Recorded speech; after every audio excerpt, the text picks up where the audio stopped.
On a cold night, a girl named Suzu is dragged out into a shed by her father because he can't stand looking at her. He wishes Suzu had never been born, and he plans to leave her out here all night. But a few minutes later, her brother Jinta comes out and tries to get free her. However, he is shocked to discover that she's not there. He frantically runs around the village looking for Suzu, and he eventually finds her as she is crossing a bridge to leave the village. He rushes over to her and apologizes for not being able to protect her from their father's abuse, because he will just get in trouble if he tries to protect her. Suzu was born with a demon eye, and this is feudal Japan, so she has been labeled as a cursed child and is treated like a worthless pest. She knows there's no way she can live a normal life with an eye like this, so she tells Jinta to just go home without her. Jinta stands there for a moment, contemplating his next move, and eventually, he decides that he loves his sister more than the rest of the family, so he takes her hand and asks her to run away with him. Together, they flee their old home, but it's still raining, so it's starting to get really cold out here. They have nowhere to go for shelter, so Jinta takes Suzu to the remains of an old building, and the two huddle up together to try to conserve body heat. Suzu has already fallen asleep and Jinta is about to pass out as well, but before he does, he notices a man approaching them, and he says something about taking them in. By the time Jinta wakes up, he finds himself being carried by the man with Suzu walking alongside him. The man is relieved to see that Jinta is finally awake, so he sets him down and they continue walking until they get to the man's village. The village is mostly inhabited by blacksmiths who specialize in forging katanas, so everyone is hard at work right now. The man leaves Jinta and Suzu to his house, and as soon as he opens the door, his daughter runs out to greet him. She is happy to see him, but she's also curious about the two kids standing behind him, so the man tells her that Jinta and Suzu will be living with them from now on. He asks his daughter if she's okay with that, and she actually seems thrilled by the idea since that means she'll have friends to play with. She walks up to Jinta to introduce herself as Shirayuki, and she hopes all three of them can get along with each other from now on. That night, Jinta is having trouble getting to sleep, so Motoharu asks him if something is wrong. Motoharu is currently cleaning his sword, so Jinta asks him if he is a samurai, but Motoharu says he is actually a sentinel, so his job is to keep important people and places safe. Later, Jinta and Suzu join Shirayuki and Chitose by the river. On the way home, Jinta asks about Shirayuki's mother, Yokaze, who helped him and Suzu stay in the village. Shirayuki explains that Yokaze is an Itsukiheim, a fire god's maiden, and can only be seen by the village chief and her husband Motoharu, her sentinel.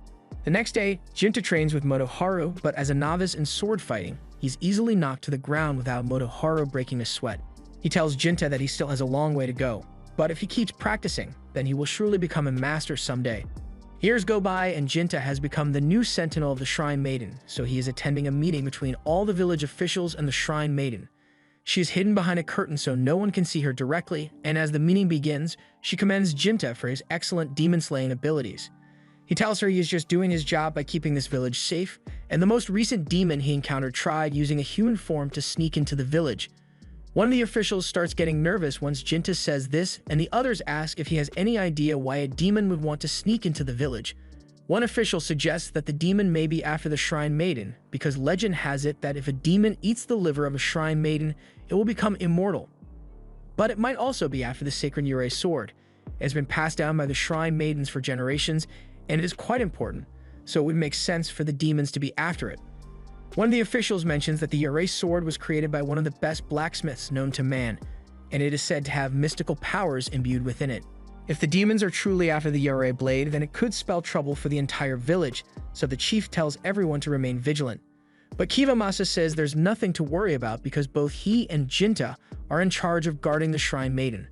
But he personally thinks Jinta isn't qualified for the job. Jinta and Kiyomasa are about to start arguing, but the chief and the Shrine Maiden tell them to quiet down. The meeting is now over, so everyone leaves the shrine except Jinta because it's his job to guard the Shrine Maiden.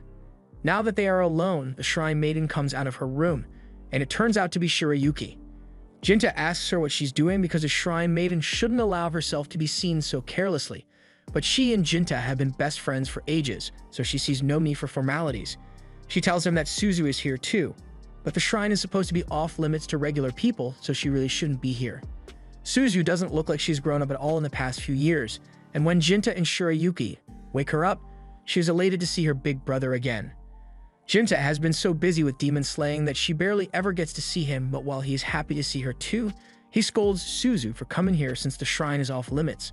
She doesn't understand why she can't visit Shirayuki, But Jinta gets to see her whenever he wants, but rules are rules, so Jinta tells her to go back to their house. After Suzu leaves, the chief soon returns to the shrine, and he has something important he has to discuss with Shirayuki, so he asks Jinta to give them some privacy. Jinta initially refuses because it is his duty as Shirayuki's sentinel to be by her side at all times, but Shirayuki tells him he can take the day off. So Jinta eventually relents and heads home for the day. Meanwhile, outside the village, two demons have set their sights on Suzu because of her demon eye. That evening, Shirayuki sneaks out of the shrine and meets up with Jinta because she has something important she wants to tell him. When the chief came to speak with her earlier, he told her that she should focus on producing an heir to replace her in case she ends up being killed by the demons. It sounds morbid, but the chief is right, so Shirayuki needs to get married soon, and it was decided that she will marry Kiyomasa, mostly because he is the son of the chief and will eventually become the new chief of the village. Jinta isn't sure how he should feel about the news, and Shirayuki isn't happy about it either. She admits that she is in love with Jinta, and honestly, she snuck out here fully intending to ask Jinta to run away with her and start a new life, but she knows he would never agree to that. Jinta took an oath to protect this village and trained for years to become strong enough to defend it. And Shirayuki took the same oath when she became the village's shrine maiden, so if they were to run away now, it would be an insult to everything they have worked for. More time passes and Jinta is once again called into a meeting where he is informed of a demon sighting out in the forest. He is tasked with slaying the demon, so he prepares to head out immediately. However, before he leaves, Kiyomasa stops him. He knows Jinta must have heard the news about Shirayuki getting married to him, so he doesn't understand why Jinta is acting like he's not upset. Jinta tells him there's nothing to be upset about because the only things that matter to him are the safety of his shrine maiden and the village. The crazy thing about this is that Kiyomasa isn't even trying to gloat about marrying Shirayuki. He knows Jinta is in love with Shirayuki, and she's in love with Jinta, so it just feels messed up for him to marry her. But Jinta has already made his decision, so he leaves the village to complete his mission. Once he makes it out into the forest, Jinta is suddenly attacked by the bulky demon. Before the fight begins, he asks the demon if it's alone because the reports said there were two demons out here, and the bulky demon explains that his partner had some business to attend to in the village. That doesn't sound good, but Jinta is going to have to deal with this guy first before he can head back to deal with the second demon. He dashes forward, and with a heavy swing, he is able to sever one of the demon's arms, but the demon keeps attacking, so he is forced to back away. The demon picks up its severed hand, and it isn't even upset about losing it. He is just impressed that Jinta was skilled enough to cut it off. Meanwhile, in the village, Suzu is confronted by the demon baddie, and she is absolutely terrified. The demon tells Suzu that there's no need to be so frightened because Suzu is a demon just like her, but Suzu refuses to believe it. The demon takes one look at Suzu and realizes that her love for Jinta must be keeping her from becoming a full demon, and she finds it quite oppressive because Jinta must have showered Suzu with constant love and affection to make her such a good person. Suzu loves Jinta with all her heart, so hearing the demon praise Jinta puts her at ease. Now that Suzu is no longer scared of her, the demon tries to convince Suzu to use her powers to help her. She even promises that she won't hurt Suzu in any way, and everyone knows demons can't lie, so she says Suzu can trust her. However, Suzu rejects her offer because there's a chance that the demons might hurt Jinta. The demon girl can't deny that, so she tries using a different method to convince Suzu and shows her a vision. The vision shows Shirayuki undressing and getting ready to take back shots in the shrine. And seeing this makes Suzu sick, but because of the back shots, but because it wasn't Jinta giving them to her.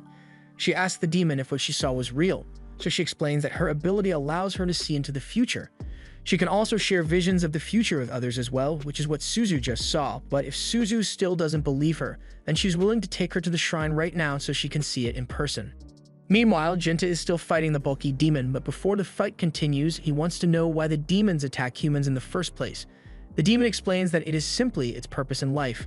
Demons don't necessarily have to kill humans, but every demon has an intended purpose they must fulfill, and right now, the bulky demon's purpose is to stall Jikan.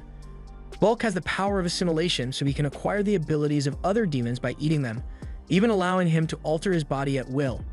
Jikan can't afford to hesitate here, so he charges forward in an attempt to kill Bulk once and for all. However, he immediately gets his arm punched off, and when he tries to slash Bulk's neck, Bulk shatters it with his teeth. By all accounts, Jikan should be a dead man, but at the last second, he reaches back and grabs a piece of his shattered sword. He then plunges the fragment deep into Bulk's heart before Bulk could retaliate, so Jikan emerges victorious. Bulk accepts his defeat, and he is actually quite happy because this means he has fulfilled his purpose. He explains that the other demon he came with has the power of foresight, and she has used it to look far into the future, 170 years to be exact.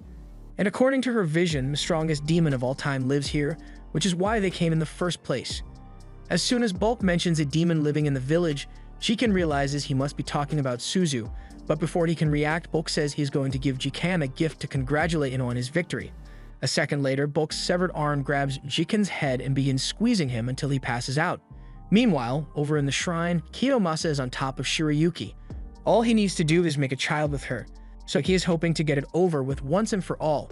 And since Jiken is away on a mission, this is the perfect time. Otherwise, Jiken would have to sit outside and listen to the sound of Shirayuki getting piledrive, and Kiyomasa feels bad enough about this already. However, before anything could happen, the demon girl tears through the curtains to show Suzu what's going on, and she's absolutely devastated. At the same time, Jinta wakes up in the forest, and for some reason, his missing arm has been restored, but he doesn't have time to worry about that because Suzu might be in trouble, so he starts running back to the village. Meanwhile, Suzu is still trying to understand what she just witnessed. It was unbearable to see Jinta in love with Shirayuki, but Suzu was willing to put up with it if Jinta got to be happy. She even stopped herself from growing up so she wouldn't get in the way of Jinta and Shirayuki's relationship. But now she finds out that Shirayuki is marrying a different guy. This was the final straw, so Suzu snaps and becomes unhinged. She was so frustrated that Shirayuki would betray Jiken's love, and after a few suggestive words from the demon girl, Suzu decides to kill her. Her demon power suddenly awakens, and the whole room is filled with black smoke as Suzu takes an adult form. Kiyomasa takes the legendary sword and tries to attack Suzu, but the demon girl knocks him out before he could do anything. She then takes Kiyomasa's body outside because she has something she wants to do, leaving Shirayuki alone with Suzu. Jinta soon arrives at the shrine and Shirayuki is still alive, so she runs into his arms, but a second later, her head is cut off by Suzu. Jinta is frozen in shock by what just happened, and a moment later, Suzu appears behind him holding Shirayuki's head. Jinta asks Suzu why she would do such a thing, so Suzu starts explaining the whole thing about Shirayuki marrying another man, but he already knew about it, and even if he didn't, it doesn't give her the right to kill Shirayuki. Jinta realizes that the Suzu he cared for is long gone, and with Shirayuki dead, he has nothing left except hatred. The demon arm begins to integrate with the rest of his body, transforming Jinta, and now he is looking at Suzu with pure disdain. She doesn't understand why he looks like he hates her so much when all she was trying to do is make him happy. She takes this to mean that Jinta is going to abandon her just like everyone else, so she decides to just kill him. However, as she stabs Jinta in the stomach, she realizes it did almost no damage, and Jinta proceeds to punch a hole straight through her body. Suzu manages to survive the punch, so Jinta tries to finish her off, but at the last second, the demon girl jumps in and sacrifices herself to save Suzu. She tells Suzu to get out of here while she has the chance, so she starts walking away, but before she leaves, Suzu tells Jinta that she has nothing left in this world, so no matter how many years it takes, she's going to make sure she destroys everything. And on the final day, she will be back to kill him for betraying her.